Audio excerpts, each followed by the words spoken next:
इस एडवेंचरस कहानी की शुरुआत होती है एक विच को दिखाते हुए जो बहुत ही ज्यादा खूबसूरत थी। ये एक जादूगरनी होती है जिसका नाम लिटिल विच था। वो लगातार बाकी बीच की तरह मंत्र पढ़ के जादू करने की कोशिश कर रही थी, लेकिन दुख की बात ये होती है कि लिटिल विच को अभी तक उनमें से कोई भी जादू मंत्र पढ़ने नहीं आया था। वो तो ट्राई भी करती लेकिन वो जादू अच्छे से काम ही नहीं करता। लिटिल विच बाकी विच के कंपेयर में काफी ज्यादा जवान और खूबसूरत थी। वो तो अपने घर पर रेवन नाम के एक कौवे के साथ रहती थी जो बहुत ही ज्यादा बोलता था। रेवन ने तो शुरुआत से ही लिटिल विच को गाइड किया था कि कैसे वो एक अच्छी जादूगरनी बन सकती है। लिटिल विच की पहले से एक ख्वाहिश होती है कि वो बाकी विच की तरह अच्छी जादूगरनी बने, इसीलिए उसने डिसीजन लिया कि वो विच की होने वाली एनुअल पार्टी के अंदर जाएगी जहाँ पर दुनिया भर की सारी विचेस एक साथ जमा होकर पार्टी करती थी। तभी रेवन लिटिल विच को समझाते हुए कहता है कि वो पार्टी बहुत ही ज्यादा बड़े लोगों की है और उसके अंदर वही जादूगरनी और विच जा सकती है जिसे कि इनविटेशन मिला हो। लिटिल विच को कोई इनविटेशन नहीं मिला होता है, इसीलिए वहाँ जाना बहुत ही ज्यादा खतरनाक था।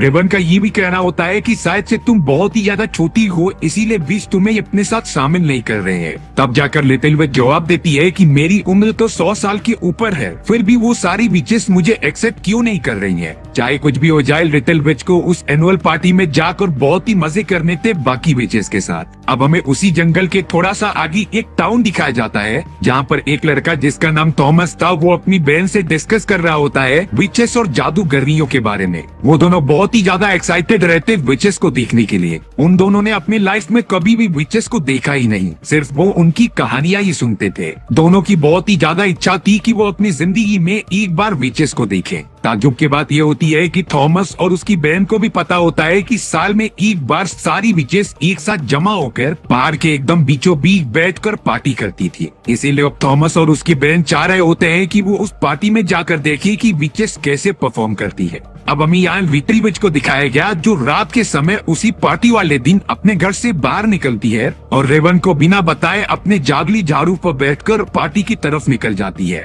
लिटिल विच को किसी भी हालत में उन सारे विचेस की एनुअल पार्टी देखनी और मजे करनी थी। अब थोड़ी देर तक ट्रैवल करने के बाद वो उस जगह पर पहुंच जाती है जहाँ पर सारी विचेस ने अपना डेरा डाला था। वो तो बड़ी अजीब तरीके से एंजॉय कर रही होती है। लिटिल विच को लग रहा था कि अगर वो भीड़ में मिल जाएगी तब उसे कोई पहचानेगा नहीं, बट ये उसकी गलत फहमी होती है। उसके अंदर जाते ही वहाँ पर एक बुरी विच ने उसे देख लिया था जो अब लिटिल विच को पकड़कर सभी के सामने लेकर चली जाती है। अब वहाँ पर सारी जादूगरनियों को पता चल गया था कि लिटिल विच को कोई इनविटेशन नहीं दिया गया है, फिर भी वो यहाँ पर आ गई है। उन सभी को ये गुस्ताखी बिल्कुल भी पसंद नहीं आती। लिटिल विच तो बार बार यही कह रही थी कि आखिर तुम सब मुझे अपने साथ शामिल क्यों नहीं करती। मैं भी तुम्हारे जैसी एक बहुत ही अच्छी विच बनना चाहती हूँ, लेकिन उन विचेस की रानी कह रही थी कि तुम अभी तक तैयार नहीं हुई हो और तुम्हारी उम्र भी हमारे से कम है, इसलिए तुम यहाँ से चली जाओ। लिटिल विच फिर से कहती है कि मेरी उम्र तो 100 साल की ऊपर हो चुकी है, बट विचेस ने बताया कि हमारे चेहरों को देखो, हमारे ऊपर झुर्रियां और बाल सफेद हो चुके हैं। वहीं दूसरी तरफ तुम बहुत ही ज्यादा जवान हो जो एक विच और जादूगरनी कभी हो ही नहीं सकती। लेकिन अब यहाँ बाकी विचेस कह रही थी कि लिटिल विच को सजा देनी चाहिए क्योंकि उसने हमारी पार्टी को डिस्टर्ब किया है। इसीलिए विचेस मिलकर डिसाइड करती है कि वो लिटिल विच की उड़ने वाले झाड़ू को ले लेंगी और उसे डिस्ट्रॉय कर देंगी। वो करती भी ऐसा ही है। उन्होंने लिटिल विच की झाड़ू को आग के अंदर फेंक दिया था। लिटिल विच पूछने लगी थी कि आखिर मुझे आप लोगों जैसा बनने के लिए क्या करना पड़ेगा। तब जाकर विच क्वीन लिटिल विच को एक बहुत ही बड़ी जादू की किताब देती है जिसके अंदर अलग अलग टाइप के स्पेल्स लिखे हुए थे जो जादूगरनी को आना ही चाहिए। विचेस ने लिटिल विच को कहा कि तुम्हें 1 साल के अंदर अंदर इसमें मौजूद सारे स्पेल्स आने चाहिए और अगर ऐसा हो गया तो 1 साल बाद यहीं पर फिर से पार्टी होगी और फिर हम तुम्हारा टेस्ट लेंगे। उसमें पास होने के बाद तुम हमारे क्लब को ज्वाइन कर सकती हो, लेकिन अगर ऐसा नहीं हुआ तो तुम कभी विच बन ही नहीं पाओगी। अब लिटिल विच के पास और कोई भी ऑप्शन नहीं था चैलेंज एक्सेप्ट करने के सिवा। वो तो उस बड़ी सी किताब को लेकर जंगल के दूसरी तरफ जाने लगी अपने घर की तरफ। विचेस ने लिटिल विच की जादुई झाड़ू को जला दिया था, इसीलिए वो उड़कर भी नहीं जा सकती थी।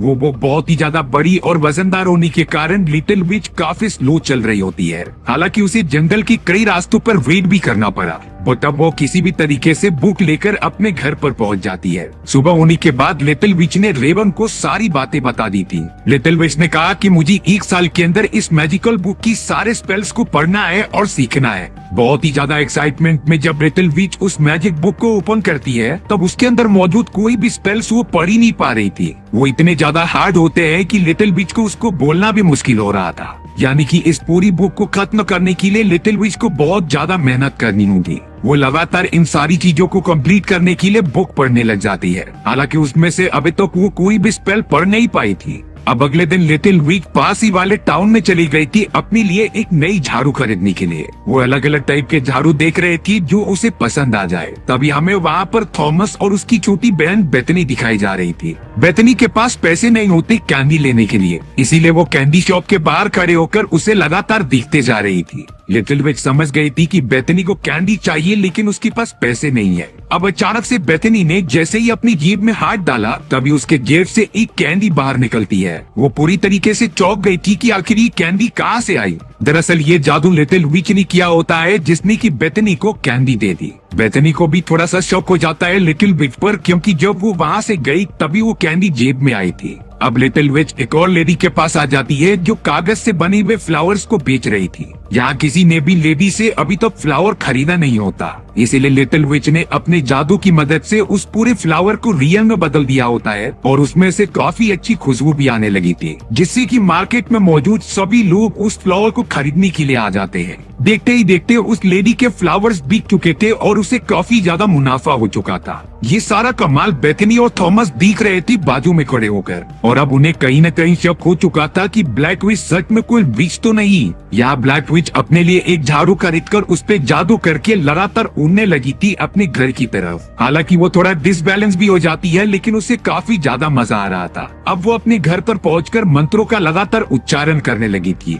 अब एक दिन जंगल के बीचों बीच थॉमस और उसकी छोटी बहन बेथनी चलते हुए गुम हो गए थे। वो लगातार आगे बढ़ते जाते हैं कि उन्हें कोई रास्ता मिल जाए। दरअसल वो दोनों तो जंगल के अंदर फल इकट्ठा करने आए थे। लगातार जंगल के अंदर चलने के बाद दोनों अब लिटिल विच के घर के पास पहुंच गए थे। वो दोनों तो अब दरवाजे के पास जाकर दस्तक देने लगी कि अंदर कोई है भी कि नहीं। तभी लिटिल विच उनके पीछे से आती है और उन्हें पकड़ती है। दरअसल बाकी विचेस इंसानों की बच्चियों को पकड़कर उन्हें मार देते थे, लेकिन लिटिल विच को बच्चों से बहुत ज्यादा लगाव था। वो ना ही किसी इंसान को चोट पहुंचाने की कोशिश करती। थॉमस और बेथनी भी लिटिल विच को देखकर पहचान जाते हैं कि वो लास्ट टाइम मार्केट में आई थी जिसने की जादू किया था। लिटिल विच तो बहुत ही ज्यादा खुश होकर दोनों बच्चों को कहती है कि तुम्हें भूख लगी है तो मैं तुम्हें काफी अच्छे खाने खिला सकती हूँ। वो थॉमस और बेथनी को लेकर घर के अंदर चले जाती है और अपने जादू की मदद से टेस्टी खाना बनाती है। थॉमस और बेथनी काफी ज्यादा एंजॉय कर रहे थे। तभी बेथनी ने लिटिल विच से पूछ लिया कि क्या तुम कोई विच तो नहीं हो। थॉमस उससे माफी मांगता है कि मेरी बहन पागल है, वो कुछ भी पूछते रहती है। तब जाकर लिटिल विच ने बताया कि हाँ मैं एक विच हूँ और मेरे पास काफी अलग अलग जादुई शक्तियाँ भी है। लिटिल विच उन दोनों को अपनी शक्तियों का थोड़ा सा डेमोन्स्ट्रेशन देखती है और अलग अलग चीजें करके दिखाती है। उसने तो डाइनिंग टेबल को उठाकर उल्टा लटका दिया था। साथ ही साथ जो थॉमस और बेथनी कह रहे थे लिटिल विच वैसा ही जादू करके दिखा रही थी। तभी अचानक लिटिल विच के घर पे एक ओल्ड विच आ चुकी थी जो उसकी परफॉर्मेंस को नोट करने आई हुई होती है। ओल्ड विच अब घर में घुसकर लिटिल विच के सारे चीजों को नोट कर रही होती है। लिटिल विच ने तो जल्द से जल्द थॉमस और बेथनी को अपने एक कबर्ड में छुपा दिया था जिससे कि ओल्ड विच उन्हें देख न सके। अब यहाँ ओल्ड विच लिटिल विच से पूछने लगी कि तुमने आज कौन कौन सी चीजें सीखी है। लिटिल विच बताती है कि मैंने कोई भी चीज सीखी नहीं अभी तक उस बुक से। लेकिन जब ओल्ड विच घर के अंदर जाती है तब वो डाइनिंग टेबल को उल्टा हुआ लटका देख रही थी, जिससे कि उसे समझ आ जाता है कि लिटिल विच ने जरूर कोई जादू किया है। वो लिटिल विच को बता रही थी कि हमारे यहाँ पर रूल है कि कोई भी फ्राइडे को जादू नहीं करता। फ्राइडे हमारे लिए अपवित्र दिन होता है।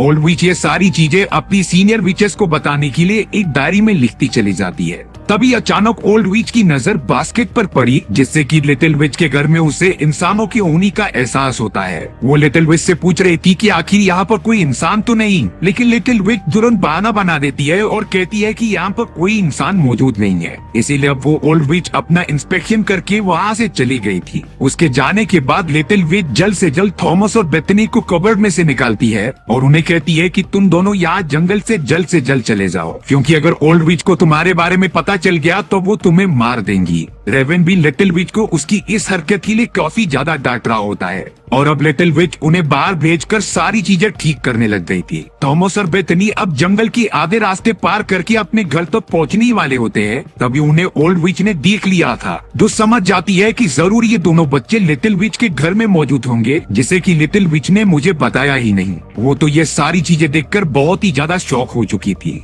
अब लिटिल विच उस बुक के अंदर से सारे स्पेल्स पढ़ने लगी थी, जिससे कि वो काफी सारी जादुएं सीखने लगी होती है। धीरे धीरे वो बहुत ही ज्यादा अच्छी होती जा रही थी। इसी तरीके से अब उसे कई महीने बीत जाते हैं और अब तो यहाँ सर्दियों के मौसम भी आ चुके थे। पूरी जगह बर्फ से ढकी हुई होती है और टेम्परेचर एकदम नीचे गिर गया था। अब लिटिल विच टाउन के अंदर जब थोड़ा घूमने गई तो उसने दो बदमाश बच्चों को देखा जो एक लड़की को परेशान कर रहे थे। लिटिल विच ने उसे बचाने के लिए दोनों बच्चों के पैर को जमा दिया होता है, जिससे कि वो अपनी जगह से हिल ही नहीं पाते। पर जिस लड़के को वो दोनों परेशान कर रहे थे वो तो बहुत ही ज्यादा उदास होकर वहाँ से जाने लगता है। लिटिल विच तो अब उस लड़के का पीछा करने लगी थी कि उसके साथ असली प्रॉब्लम क्या है। उससे मिलने के बाद वो लड़का दुखी होकर बता रहा था कि मेरे फादर बहुत ही ज्यादा जुआ खेलते हैं, साथ ही साथ वो उसे बुरा भला भी कहते थे। लिटिल विच को उस लड़की की प्रॉब्लम समझ में आ चुकी थी, इसीलिए उसने मदद करने का डिसीजन लिया। वो उस लड़की के साथ एक क्लब में आ जाती है जहाँ पर उसके फादर बाकी लोगों के साथ जुआ खेल रहे थे।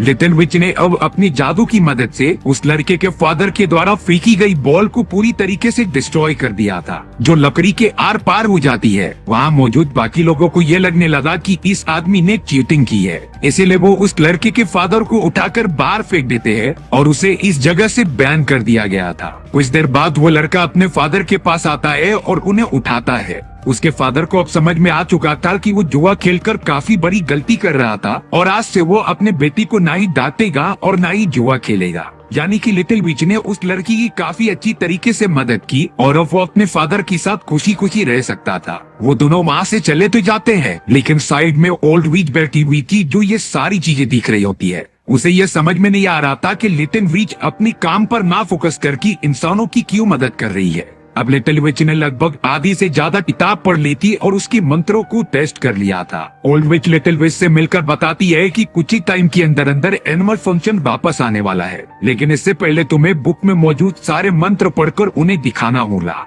तभी तुम हमारे विचेस की पार्टी में ज्वाइन हो पाओगी। लिटिल विच जवाब देती है कि मैंने अपने पूरा एफर्ट लगाया है और लगभग सारे मंत्र याद भी कर लिए हैं। मैं कुछ ही टाइम के अंदर रेडी हो जाऊंगी उन विचेस के सामने परफॉर्मेंस देने के लिए। और अब कुछ महीनों बाद वो दिन आखिर आ जाता है जब लिटिल विच उन सारे स्पेल्स को पढ़कर बाकी विचेस को सुनाएगी। लिटिल विच अब एक बहुत ही बड़ी गुफा के अंदर आ जाती है जहाँ पर बाकी विच रहा करते थे। वो तो उन्हें लगातार आवाज देने लगती है। अब तो वहाँ धीरे धीरे बाकी सारी जादूगरनियां जमा होने लगी थी। सारे विचेस के आने के बाद वो लिटिल विच से उन मंत्रों का उच्चारण करने के लिए कह रहे थे। लिटिल विच को काफी अच्छी तरीके से स्पेल्स याद हो चुके होते हैं, जिससे कि वो अच्छे से बोल भी रही थी और परफॉर्म भी करके दिखा रही थी। ये चीजें देखकर वहाँ पर मौजूद जादूगरनियां काफी ज्यादा खुश हो जाती है कि उनकी क्लब में एक नया मेंबर ऐड होने वाला है। वहाँ हेड विच भी मौजूद थी जो ये देख रही होती है। सारे स्पेल्स अच्छे से बोलने के बाद लिटिल विच ने अपना टास्क कंप्लीट कर लिया था, बट तभी ओल्ड विच ने सभी को बताया कि लिटिल विच इंसानों की बहुत अच्छी दोस्त है। मैंने पूरे साल भर इसके ऊपर नजर रखी और फिर पता चला कि ये इंसानों से काफी अच्छे से बात करती है और उनकी समय समय पर मदद करती है।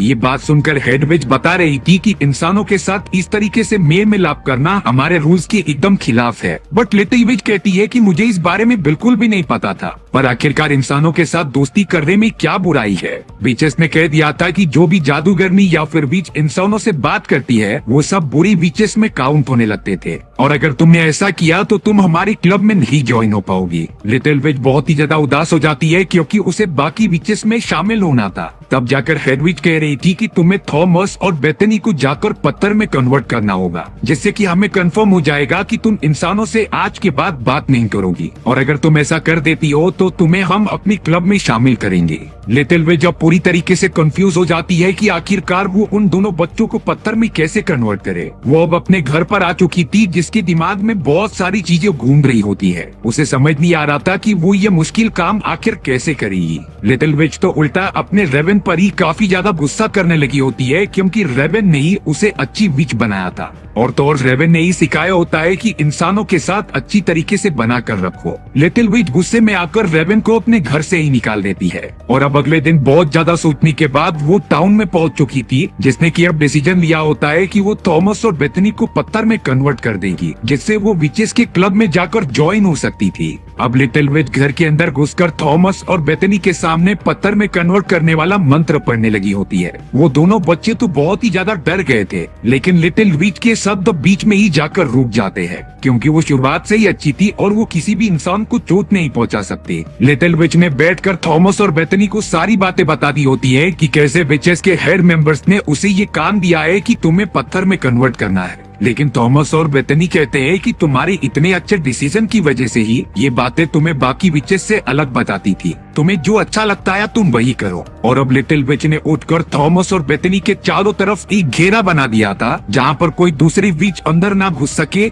जहाँ पर कोई भी विच अंदर नहीं घुस सकती थी। लिटिल विच अब घर से जैसे ही बाहर निकली तभी उसके सामने ओल्ड विच आ जाती है। ओल्ड विच को पता चल चुका था कि लिटिल विच ने अपना काम नहीं किया है, इसीलिए अब ओल्ड विच ने डिसीजन लिया कि वो खुद जाकर थॉमस और बेथनी को पत्थर में कन्वर्ट कर देगी। लिटिल विच अब अपने घर पर पहुंच गई होती है। लिटिल विच को ये बात पता थी कि मैजिकल बुक के अंदर जो भी सारे स्पेल्स लिखे गए हैं वो सब उसने याद तो कर लिए हैं, लेकिन इनमें से बहुत सारे स्पेल्स उन बाकी विचेस को बिल्कुल भी याद नहीं थे। इसलिए लिटिल विच ने ये सोचा होता है कि वो सारे के सारे स्पेल्स और मंत्रों को अच्छे से पढ़कर इस पूरी बुक को आग में जलाकर डिस्ट्रॉय कर दे, जिससे कि बाकी विचेस को अलग अलग टाइप के स्पेल्स पता ही नहीं चलेंगे। अब लिटिल विच उस बड़ी सी जादुई मंत्र वाली किताब को लेकर एनुअल फंक्शन में आ जाती है, जहाँ बाकी विचेस मौजूद होकर काफी मजे कर रहे होते हैं। लिटिल विच ने सभी के सामने मंत्रों का उच्चारण करना स्टार्ट कर दिया था। सभी लोग इस बात से बहुत ज्यादा खुश हो रहे होते हैं कि लिटिल विच को सब कुछ याद कैसे है, लेकिन अब लिटिल विच एक अलग ही टाइप का मंत्र पढ़ने लगी थी, जिससे कि दुनिया भर में जितने भी विचेस होती है उनकी जादुई किताबें इकट्ठा हो रही होती है। लिटिल विच इन सारे किताबों को जलाना चाहती थी, लेकिन जब वो अपनी जेब में मैच बॉक्स ढूंढ रही होती है तब वो वहाँ पर मौजूद ही नहीं होता। शायद लिटिल विच मैच बॉक्स घर पर ही भूल गई होती है।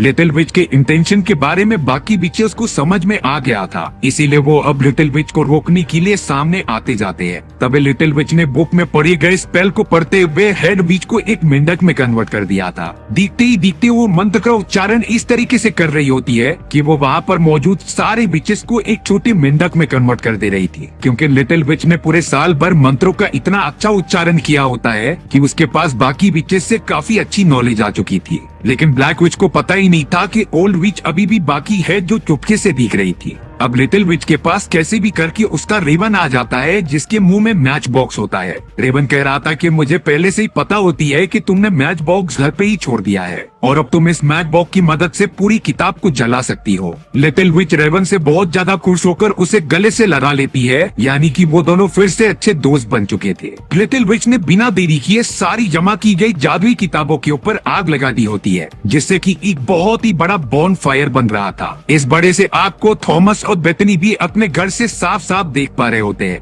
लिटिल विच के सामने वो ओल्ड विच आ गई थी, जिसे कि वो एक सुअर में कन्वर्ट कर देती है। लिटिल विच इस जादुई स्पेल का इस्तेमाल बहुत ही अच्छी तरीके से कर रही थी, जिससे कि कोई भी विचेस बच ही नहीं पाती और अब उसने देखते ही देखते चारों तरफ आग लगा दी होती है। लिटिल विच और रेवन इस रात को बहुत ही अच्छी तरीके से एंजॉय करते हैं, जो वो करना चाहती थी, यानी कि उन दोनों ने मिलकर दुनिया में मौजूद सारी के सारी बुरी विचेस को खत्म कर दिया था। और अब लिटिल विच रेवन के साथ अपने घर में आकर रहने लगी थी, साथ ही साथ वो रेवन को भी मंत्रों के उच्चारण करना सिखाती है। लिटिल विच ने डिसाइड किया कि वो इंसानों के साथ अच्छे संबंध बनाएगी और जरूरत के समय उनकी मदद करेगी। इसी के साथ हमारी ये कहानी यहीं पर खत्म हो जाती है।